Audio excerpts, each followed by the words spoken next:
Gautam neuro care brain stroke migraine fits brain and spine surgeries కి best neuro surgeon. నమస్కారం. ప్రస్తుతం మనతో పాటు ఇస్కాన్ టెంపుల్ నుంచి ప్రణవానంద ప్రభుజీ ఉన్నారు. వారు ముంబైలోని గోవర్ధన్ ఇకో విలేజ్ ఆశ్రమంలో సేవ చేస్తూ ఉంటారు. వివిధ మాధ్యమాల ద్వారా శ్రీకృష్ణ తత్వం గురించి, వారి లీలల గురించి, అలాగే రామాయణ మహాభారతాల గురించి కూడా ప్రవచనాలు ఇస్తూ ఉంటారు. ఎంతోమంది ఆ ప్రవచనం విని మార్పు, అంటే వాళ్ళ జీవితాల్లో మార్పు చూసిన వాళ్ళు, అలాగే మారాలని కోరిక ఉండి విన్నవాళ్ళు, ఇలా చాలా మందిని చూస్తూ ఉన్నాము. రకరకాల అంశాలపైన ప్రభుజీ మాట్లాడుతూ ఉంటారు. అయితే ఇవాళ ప్రత్యేకించి ఒక శుభ సందర్భం గురించి మాట్లాడుకోబోతున్నాం. జనవరి 22వ తారీఖున ఆ శ్రీరాముల వారి పునః ప్రతిష్ఠ జరుగుతోంది అయోధ్యలో. ఈ అంశం గురించి మాట్లాడదాం. ప్రభుజీ, హరే కృష్ణ. హరే కృష్ణ. నమస్కారం అండి. నమస్కారం. ఎలా ఉన్నారు? బాగున్నా, మీరు ఎలా ఉన్నారు? చాలా చాలా బాగున్నాను. చాలా శుభ సందర్భం ఇది. ఈ కొత్త సంవత్సరంలో మొదటి, అంటే ఒక 10 రోజులు 20 రోజుల్లోనే ఒక గుడ్ న్యూస్ వింటున్నాం మనం. ఎప్పటి నుంచో వింటున్నప్పటికీ ఎప్పుడెప్పుడా అని 1000 కళ్ళతో ఎదురు చూస్తున్నటువంటి ఆ సందర్భం జనవరి 22వ తారీఖున రాబోతోంది. ఆ శ్రీరామచంద్రుని పునః ప్రతిష్ఠ మహోత్సవం. నిజంగానే నాకైతే ఎప్పుడు చూద్దామా వారిని అని ఉంది. ఆ అదృష్టం ఎప్పుడు వస్తుందో మరి. అంటే ఈ విశేషాల గురించే మీతో మాట్లాడాలి అనుకున్నాం ప్రభుజీ. ఆలయ నిర్మాణం కానీ చాలా అంగరంగ వైభవంగా జరుగుతుంది. ఆ కార్యక్రమం కూడా అంతే వైభవంగా చేయాలని ప్లాన్ చేస్తూ ఉన్నారు. అలాగే అందరికీ వీలు కుదిరేలాగా ట్రావెలింగ్కి అన్నిటికీ ఏర్పాట్లు అయితే జరిగిపోయాయి. ఇంకా కొద్ది రోజుల్లోనే మళ్ళీ ఆలయం ప్రారంభం అవుతోంది, పునః ప్రారంభం కాబోతోంది.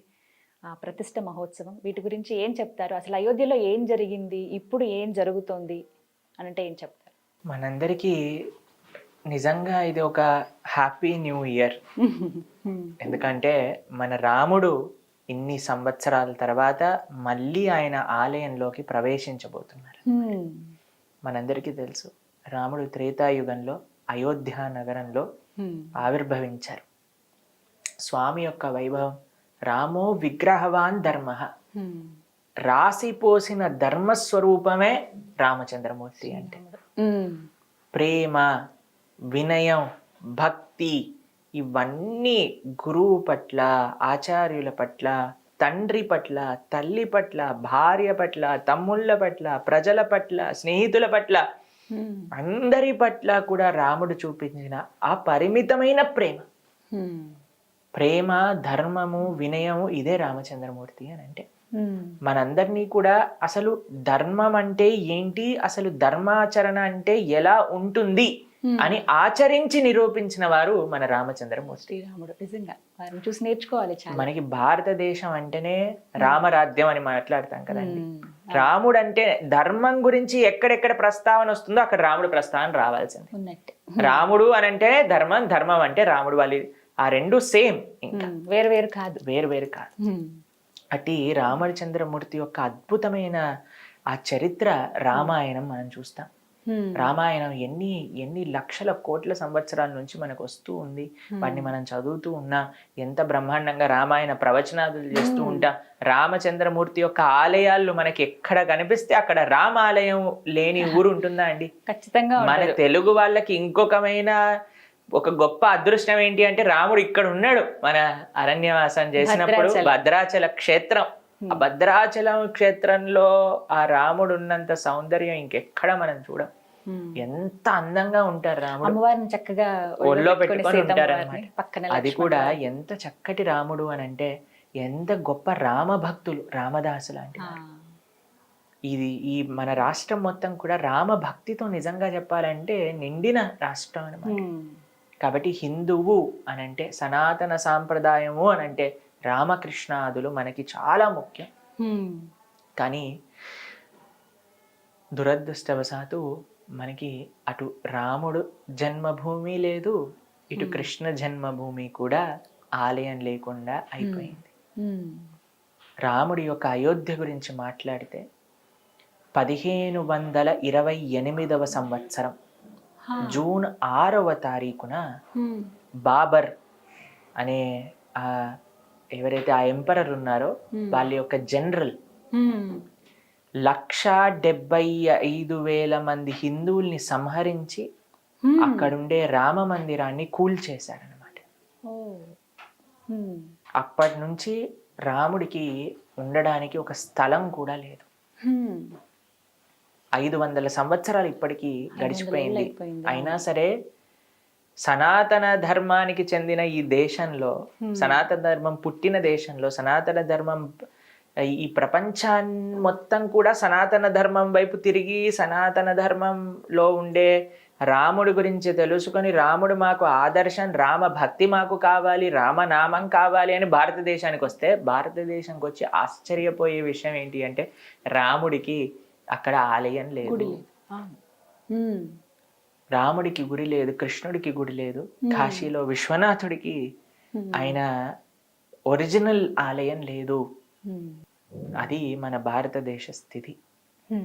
కానీ ఒక గొప్ప అదృష్టం, ఇన్ని సంవత్సరాల తర్వాత కదా తిరిగి 500 గొప్ప మహానుభావుల యొక్క సంకల్పంతో మంచి రాజకీయ నాయకులు ఒక విధంగా చెప్పాలి అని అంటే వాళ్ళ యొక్క సంకల్పం, వాళ్ళ యొక్క శక్తి, ప్రధానమంత్రి గారు, మిగతా వాళ్ళందరూ వాళ్ళు కష్టపడి ఎన్ని వేల సంవత్సరాల నుంచి రామ ఆరాధన జరుగుతున్న ఈ దేశంలో కొన్ని వందల సంవత్సరాల నుంచి అక్కడ రామ భక్తులందరికీ కూడా ఒకటి వాళ్ళ ప్రాణం అక్కడ రాముడు ఆలయంలోకి వెళ్ళాలి. ఇది రామ జన్మ యొక్క భూమి, ఆయన పుట్టిన ప్రదేశం ఇది, ఇక్కడ ఆయనకి ఆలయం ఉండింది, ఆయన ఆలయంలోకి ఆయనను పంపించండి. మా గురువు గారు 1971లో అయోధ్యకి వెళ్ళినప్పుడు అక్కడ ఆయన చెప్పారనమాట, మొత్తం మిలిటరీ వాళ్ళందరు నించొని మొత్తం ఐరన్ ఫెన్సింగ్ ఉండేదన్నమాట, ఎవరు లోపల పోనిచ్చే వాళ్ళు కాదు. అక్కడ బయట కూర్చొని సాధువులందరూ అఖండ హరినామ సంకీర్తన చేస్తూ ఉండేవారు అనమాట, రామనామ సంకీర్తన. ఎందుకోసము అని అంటే మా గురువు గారు వెళ్ళినప్పుడు ఆయనకు ఒక పాంప్లెట్ ఇచ్చారు, ఇక్కడ రామ మందిరం కట్టాలి, ఇక్కడ రాముడు మళ్ళీ ఆయన యొక్క ఆలయంలోకి వెళ్ళాలి, దీనికోసం విరాళ స్వీకరణ కోసం మేమందరం ఇక్కడ కూర్చొని ఈ అఖండ హరినామ స్మరణ చేస్తున్నాం. మా జీవితంలో ఒకటే ఆశయం ఏంటి అని అంటే ఇక్కడ రాముడు మళ్ళీ ఆలయంలోకి వెళ్ళాలి. 1971లో ఇచ్చిన ఆ పాంప్లెట్ ని మా గురువు గారు భద్రంగా ఉంచుకున్నారనమాట. ఇప్పటికి మొన్నే తీసి చూపించారు. ఈ పాంప్లెట్ నేను అక్కడికి వెళ్ళినప్పుడు నాకు ఇచ్చారు, ఇప్పుడు ఆ కోరిక నెరవేరుతుంది. ఎంత మంది అండి జీవితాన్ని త్యాగం చేయడానికి సిద్ధమైపోయారు. మా రాముడు అక్కడ ఉంటే చాలు, మాకు ఇంకే ఏమొద్దు. అలాంటి శుభతరుణం శుభతరుణం మనము ఉన్న సమయంలో మనం చూడబోతున్నాము అని అంటే ఎంత అదృష్టము అనేది అంత అదృష్టం. ఇప్పుడు ఈ జనరేషన్ వాళ్ళకి నిజంగానే అది గొప్ప అదృష్టం. అందుకే మేము ఈసారి న్యూ ఇయర్ చెప్పడంలో చాలా ఆనందపడుతూ ఉన్నాం. నిజంగా కొత్త సంవత్సరం, ఎందుకంటే అది మంచి సంవత్సరం. ఎందుకంటే మన రామచంద్రుడు తిరిగి అయోధ్య నగరంలో తను పుట్టిన ప్రదేశంలోకి వెళ్తున్నారు. చాలా మంది ఆర్గ్యూ చేశారండి, ఎలా ప్రూవ్ చేస్తారు రాముడు ఇక్కడ పుట్టాడు అనే విషయం గురించి ఎలా తెలుస్తుంది అని అంటే మనకి తెలుస్తుంది. రామభద్రాచార్యులు అని చాలా గొప్ప జగద్గురువులు అనమాట. ఉత్తర భారతదేశంలో చిత్రకూటంలో వాళ్ళ పీఠం ఉంటుంది, తులసి పీఠం అని. ఆయన చిన్నప్పటి నుంచి ఆయనకి నేత్రములు కనిపించవు, అయినా సరే సుమారుగా 4 లక్షల శ్లోకములు కంఠస్థం ఆయనకి. అమ్మో, అంతగా జ్ఞాపకం. పురాణాలు, వేదాలు, శాస్త్రాలన్నీ కూడా 4 లక్షల పైగా శ్లోకాలు ఆయనకు వచ్చు. మనకు కష్టం. మొత్తం గీత, మొత్తం తులసీదాస్ యొక్క రామాయణం, మొత్తం భాగవతం అన్ని ఆయన చూడకుండా చెప్పేస్తారని. అటువంటి ఆయన శాస్త్రాలలో నుంచి ప్రూవ్ చేశారు ఏది కరెక్ట్, రాముడు పుట్టిన ప్రదేశం ఇదే అని ఆ జడ్జి దగ్గర ప్రూవ్ చేశారనమాట. ఎంతమంది అండి అసలు రామజన్మ ఇది ధర్మం కోసం నించోవటం అంటే. కానీ ఈ మధ్యలో ఉండే జనాలండి ఏదో రియాలిటీ షోలో పార్టిసిపేట్ చేసిన వాళ్ళు వెనకాల పడి వెళ్ళిపోవటం, టీవీలలో సినిమాలలో చేసిన వాళ్ళు వెనకాల ఏం చేశారని, ఏం పిచ్చి పట్టిందని మనం వాళ్ళ వెనకాల తిరుగుతున్నామండి. అసలు వాళ్ళు సమాజానికి ఏదన్నా మంచి ఒక దారిని చూపించారా, 10 మందికి మంచి చేశారా? కానీ ఈ యువతరాన్ని చూస్తే మాకు అప్పుడప్పుడు బాధేస్తూ ఉంటుంది. అందరు అలా ఉన్నారని కాదండి, చాలా మంది దైవం గురించి ఆలోచిస్తున్న వాళ్ళు ఉన్నారు. ఈ రోజుల్లో మళ్ళీ ఆ అవేర్నెస్ కొంచెం పెరిగిందండి. తేవడానికే ప్రయత్నం అందరూ చెయ్యాలి. మనం ఈ కార్యక్రమ మాధ్యమంగా చేసేది కూడా అదే కదా. ఏదో ఒక విధంగా కొంతమందికి అయినా సరే. ఈ రోజు మమ్మల్ని ఒకళ్ళు అడిగారు, ప్రభుజీ కొన్ని చాలా లక్షల మంది చూడొచ్చు, కానీ కొన్ని ఏవి చూడకపోయినా సరే మీరు వెళ్తారా చెప్పడానికి అని అంటే నేను అన్నాను, ఒక్కళ్ళు మనస్ఫూర్తిగా నేను చెప్పే మాటలు విన్నా సరే మేము వెళ్తాం అక్కడికి. ఎంత ఉపయోగం అవి. కళ్ళు మారినా చాలండి మాకు జీవితంలో. మా మొత్తం చేసే ప్రయత్నం ప్రొద్దు నుంచి రాత్రి దాకా మేము కష్టపడింది ఒక్క వ్యక్తి అయినా సరే, ఒక్కసారి అయినా సరే రాముడి గురించి కృష్ణుడి గురించి ఆలోచించారా అంటే నా జీవితం తరించినట్టు. మీకు అలాంటి అనుభవం ఏదైనా ఎదురైందండి? ఏ విషయంలో? ఒక్క వ్యక్తి నా వల్ల మారారు, ఎంతో మంది అని నాకు తెలుసు, కానీ మిమ్మల్ని బాగా కదిలింపజేసింది, మీరు చలించింది. మాకు ఒకసారి చెప్పారు, ప్రభుజీ మేము అంతగా అసలు భక్తి ఇలాంటివన్నీ మాకు ఉండేది కాదు, కానీ మా వైఫ్కి మేము బర్త్డే గిఫ్ట్ ఇవ్వాలి అని అనుకున్నా. అయితే మేము వెళ్ళి అడిగా, ఏం కావాలి నీకు ఈ సంవత్సరం బర్త్డే గిఫ్ట్ అని అంటే ఆవిడ అన్నారు, ఈ సంవత్సరం నాకు బర్త్డే గిఫ్ట్గా ప్రణవానంద దాస్ చెప్పిన భాగవతం వినాలి మీరు అని అడిగారు. అయితే మీ భాగవతం వినే లోపలే నేను భక్తుని అయిపోయాను ప్రభుజీ అని చెప్పారనమాట. ఇలాంటివి విన్నప్పుడు మాకు చాలా ఆనందం వేస్తుంది, అరే మేము ఒకళ్ళ జీవితంలో ప్రభావితం చేయగలిగామే అని. లేదా చాలా మంది చెప్తుంటారు, ప్రభుజీ మేము సూసైడ్ చేసుకునే పరిస్థితిలో ఉన్న వాళ్ళం, మీ ప్రవచనాలు ఏదో ఒక విధంగా మమ్మల్ని ఉజ్జీవింపజేశాయి, మేము ఇప్పుడు ఎంత చక్కగా మేము ఆనందంగా ఉంటూ 10 మందికి ఆనందాన్ని పంచుతున్నాం. మొట్టమొదట మనం వీడియో చేసినప్పుడు కూడా ప్రభుజీ ఇదే అంశం మాట్లాడుకున్నాం. నిజంగా చాలా మంది అలా డిప్రెషన్లో ఉండి సూసైడ్ దాకా వెళ్ళిపోయిన వాళ్ళు కూడా ప్రణవానంద ప్రభుజీ వారి ప్రవచనం విని, వారు చెప్పినటువంటి కొన్ని వాక్యాలు విని ఇంకా జీవితం ఉంది అయిపోలేదు అని ఆగిపోయిన వాళ్ళు చాలా మంది ఉన్నారు. ఇది వాస్తవం, ఎందుకంటే కామెంట్స్ రూపంలో కూడా కొన్ని చూస్తాం కదా, వాళ్ళ అనుభవాలు చెప్తూ ఉంటారు. ఆ విషయంలో చాలా కాబట్టి ఆ విధంగా ఎవరినైనా మేము సేవ చేయగలుగుతున్నాం అని అంటే మాకు చాలా పెద్ద అదృష్టం. కానీ మనం చేసేదంతా ఒక చిన్ని మట్టి రేణువు లాంటిది, ఇసుక రేణువు లాంటిది. ఇంకా చాలా కానీ ఆ రాముడు వస్తే, ఆ రాముడి యొక్క భక్తి, ఆ రాముడి యొక్క ఆలయం కానీ వస్తే ఇంకెంత మందికి రాముడి గురించి తెలుస్తుంది. ఎలా ఉండబోతుందని మీ భావన? అద్భుతం, పరమ అద్భుతంగా ఉండబోతుంది రాముడి యొక్క ఆలయం. రాముడు వచ్చిన క్షణం నుంచి ఇంకా మనకి మన ధర్మం ఇంకా ముందుకు వెళ్తూ ఉంటుంది అన్నమాట. అయితే ఇక్కడ మీకు ఒక విషయాన్ని ప్రస్తావన చేస్తాను. ప్రతి ఒక్క హిందువు కూడా ఒక గొప్ప పండుగలాగా, ఒక గొప్ప ఉత్సవంలా చేసుకోవాలి అని అందరూ చెప్తున్నారు. మన ప్రధానమంత్రి గారు కూడా అదే విషయాన్ని అందరికీ పిలుపుగా ఇచ్చారు, దీపావళి చేసుకోవాలి అని చెప్పారు ఆయన. రాముడు అయోధ్య వదిలి వెళ్ళినప్పుడు అటండి, కడుపులో ఉండే శిశువులు కూడా ఏడ్చాయట, రాముడు అయోధ్య వెళ్ళిపోతున్నాడు అని. చెట్లన్నీ రాముడు వెళ్ళిపోతున్న వైపుకి వంగిపోయి వంగిపోయి వంగిపోయి 14 సంవత్సరాలు పూలే విరుచుకోలేదట, ఒక పండు కూడా కాయలేదట. ఇంట్లో ఉండే చిన్న చిన్న ప్రాణులు, పిల్లులు, ఇవి కూడా రాముడి వైపే ఏడుస్తూ ఏడుస్తూ వెళ్ళిపోయాయట. ఒక్క పండుగ, ఒక్క ఉత్సవం రాముడు లేక అసలు అయోధ్య వాసులందరూ కూడా అంతా బాధపడ్డారట. కానీ ఎప్పుడైతే రాముడు వస్తున్నాడో ఆనందంతో వాళ్ళప్పుడు 14 సంవత్సరాల తర్వాత దీపం వెలిగించి తోరణం కట్టుకొని ముగ్గేసి రాముడిని స్వాగతించారట. కాబట్టి మనకి దీపావళి రాముడి యొక్క స్వాగతం. నిజమైన దీపావళి జనవరి 22. ఎందుకంటే రాముడు నిజంగా మళ్ళీ తిరిగి ఆలయంలోకి ఆ అయోధ్య వైభవం ఆ రోజు ప్రకాశింపబడుతుంది అనమాట. కానీ కేవలం రాముణ్ణి ఆలయంలోకి పంపించి మనం పని మనం చేసుకోకూడదు, రాముణ్ణి మన హృదయంలోకి స్వాగతించాలి. ఎలా స్వాగతిస్తారు హృదయంలోకి అని అంటే, ఆ రాముడు గురించి వినటంతో, రాముడు ఆచరించిన మార్గం తెలుసుకోవటంతో మన హృదయంలోకి మనం ఆహ్వానించవచ్చు. అందుకే జనవరి 16వ తారీఖు నుంచి మన ప్రణవానంద దాస్ ఛానల్ ఏదైతే ఉందో ఆ మాధ్యమంగా మనం రామాయణ ప్రవచనాలను చేస్తున్నాం అనమాట. 16 తారీఖు నుంచి స్టార్ట్ అవుతుంది. మొత్తం పూర్తి రామాయణాన్ని మనం చెప్పుకోబోతున్నాం, రాముడి యొక్క ప్రతిష్ట. 12 డేస్ మనం మొత్తం ఒక్కొక్క కాండం కూడా రెండు చెప్పున సంక్షిప్తంగా రాముడి యొక్క ఆ ఉత్సవాలు జరిగేంత లోపల మనం పూర్తి రామాయణాన్ని శ్రవణం చేయాలి అనే ఒక సంకల్పంతో అనమాట. కాబట్టి మేము మీ అందరికీ చేసే రిక్వెస్ట్ ఏంటి అంటే, తప్పకుండా ఆ రామాయణాన్ని వినండి. విన్నప్పుడు కేవలం భగవంతుని మందిరంలో పంపించి మనం నమస్కారం చేయకుండా మన హృదయంలోకి కూడా రాముని స్వాగతించినట్టు అవుతుంది. రాముని హృదయంలోకి హనుమంతుడిలాగా హృదయాన్ని చీల్చుకొని స్వాగతించలేం కదండి.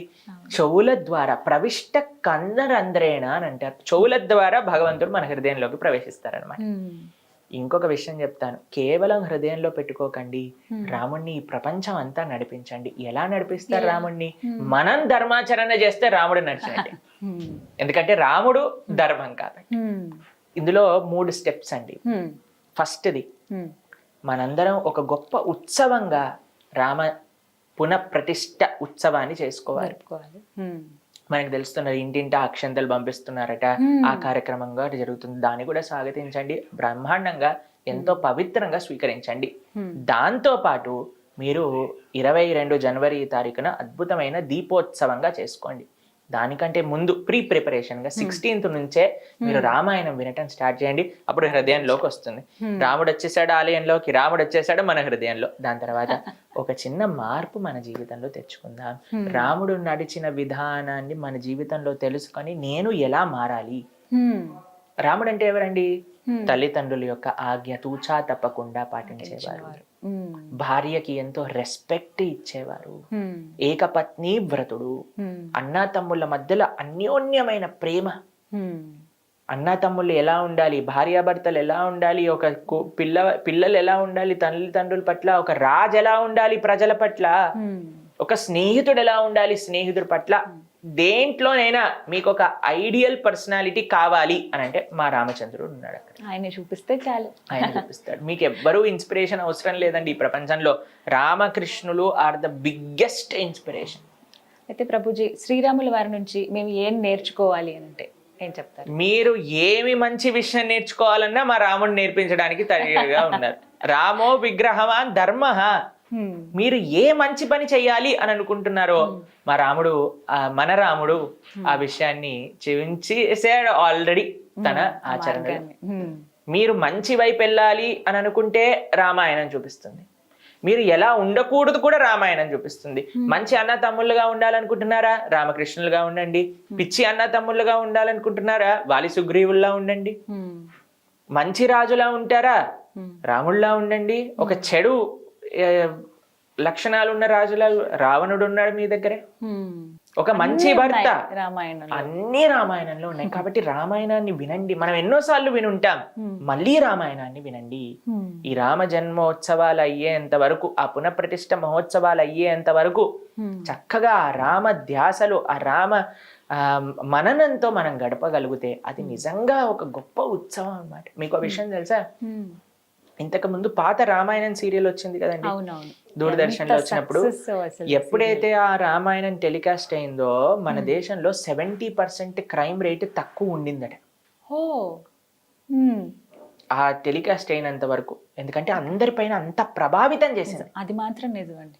ఇప్పటికీ కరోనా టైంలో మళ్ళీ రిలీజ్ చేసినట్టుగా, ఇప్పుడు మన సినిమా రిలీజ్ చేసినట్టుగా ఆ సీరియల్ని మొత్తం ఆ భాగాన్ని అంతా కూడా మళ్ళీ టెలికాస్ట్ చేశారు. మళ్ళీ అంతే ఇదిగా చూశారు. అదే అంటున్నా. కాబట్టి ఒకటి ఏదైనా చూసాము అంటే మన జీవితంలో ఏదో ఒకటి నేర్చుకోవాలి.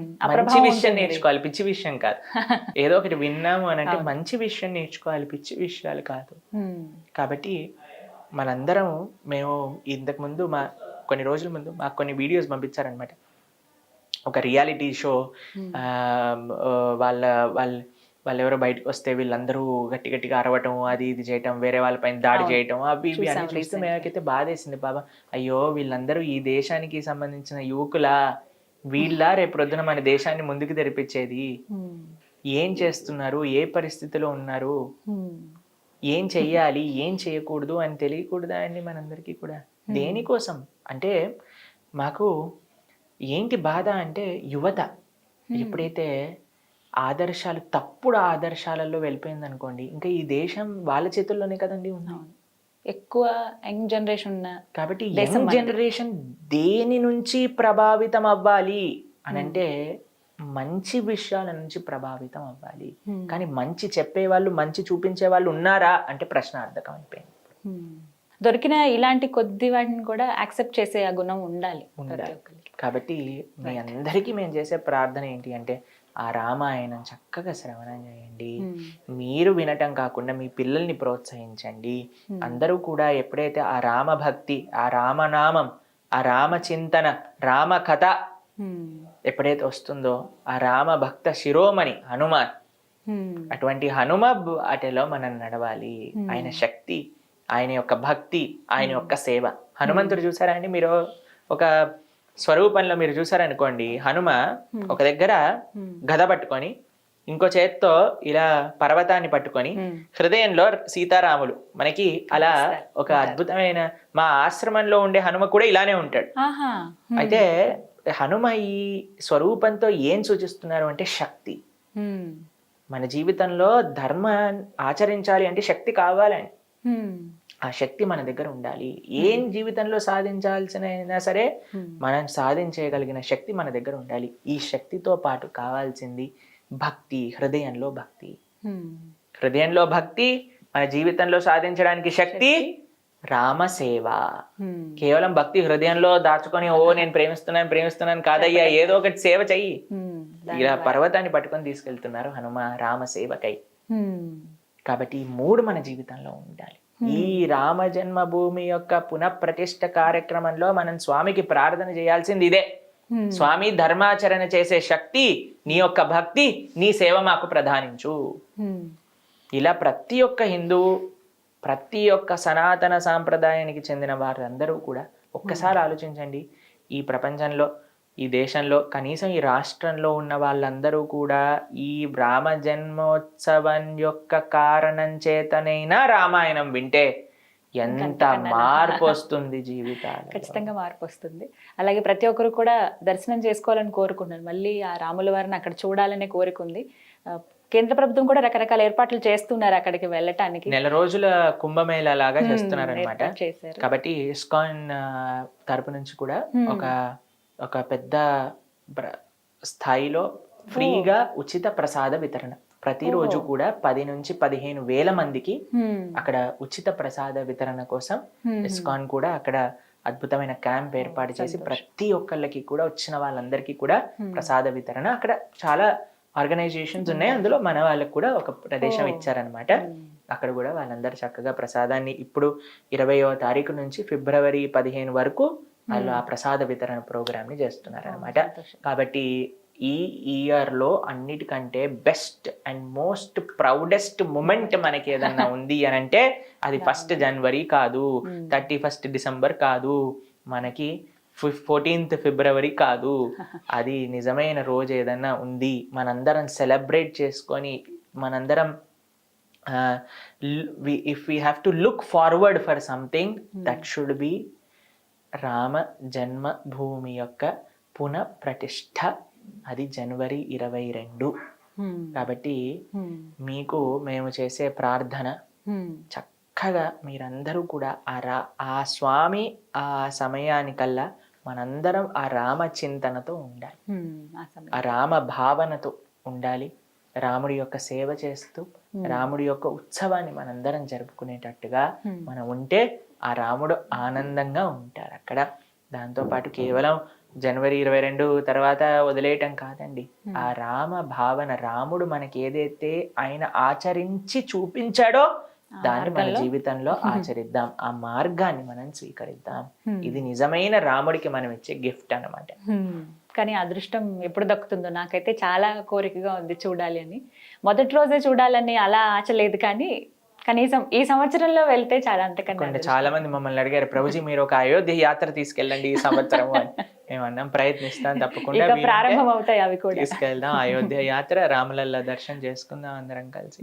ఖచ్చితంగా ఆ దర్శన భాగ్యం మాకు కూడా కలిగితే. మాకైతే 1000 కళ్ళతో ఓపిక పడుతున్నా, ఎప్పుడు రాముడు చూస్తా, ఎప్పుడు రాముడు చూస్తా, ఎప్పుడు రాముడు ఆలయానికి వెళ్తాం. మందిరం కూడా చాలా ప్రత్యేకతలు ఉన్నాయండి. ఒక్కొక్క ప్రాంతం నుంచి ఒక్కొక్క వస్తువు తీసుకుంటున్నారు. తలుపులు ఒక దగ్గర గంట, చాలా భారీ గంట ఏర్పాటు చేశారని, స్వామివారి పాదాలు గాని విగ్రహాలు గాని అన్ని ప్రత్యేకమే. మన రాముడికి అన్నిటికంటే బెస్ట్ ఇవ్వాలి కదండి, భగవంతుడికి అన్నిటికంటే బెస్ట్ ఇవ్వాలి కదా రాముడు. కాబట్టి మన అనుకోవాలి అందరం కూడా, మన రామచంద్రమూర్తి, మన సీతమ్మ తల్లి, మన లక్ష్మణ స్వామి, మన హనుమాన్. కాబట్టి మన ఇంటి ఉత్సవంలో, మన ఇంట్లో పెళ్ళవుతే మనం ఎంత ఆనందపడతామో అంత ఆనందపడాలి. ఆ ప్రేమ, ఆ భక్తి రావాలి అని అంటే ఇంకా ఏం మార్గం లేదండి, మీరు రాముడి గురించి వినాల్సిందే. ఆ రాముడి యొక్క తత్వాన్ని మనం తెలుసుకుంటే ఇంకా ఆయనతో ప్రేమలో పడకుండా ఉండలేము ఎవరం కూడా. కాబట్టి ఆ రామాయణాన్ని విందాం. అందుకే అన్నిటికీ సొల్యూషన్ ఏంటి అంటే రామాయణాన్ని వినటం. ఎక్కడెక్కడ ఎవరెవరు బాధపడుతున్నా సరే రామాయణంలో చూస్తాను, రాముడి కథనే వాళ్ళని ఆ బాధ నుంచి బయటికి తీసుకెళ్తాం. సీతమ్మ తల్లి కూడా ఒక క్షణంలో బాధపడింది, బ్రతకటం ఎందుకు అనుకుంది, హనుమ రామకథను వినిపించారు. బ్రహ్మాండంగా ఆనందంగా అయిపోయింది సీతమ్మ తల్లి. కాబట్టి రామకథ, రామనామం, రామసేవ, రామభక్తులు వీళ్ళే మనకి శరణు. చూద్దాం అదృష్టం ఎలా ఉందో అనేది. చాలా చక్కగా వివరించారు ప్రభుజీ. నమస్కారం అండి. హరే కృష్ణ.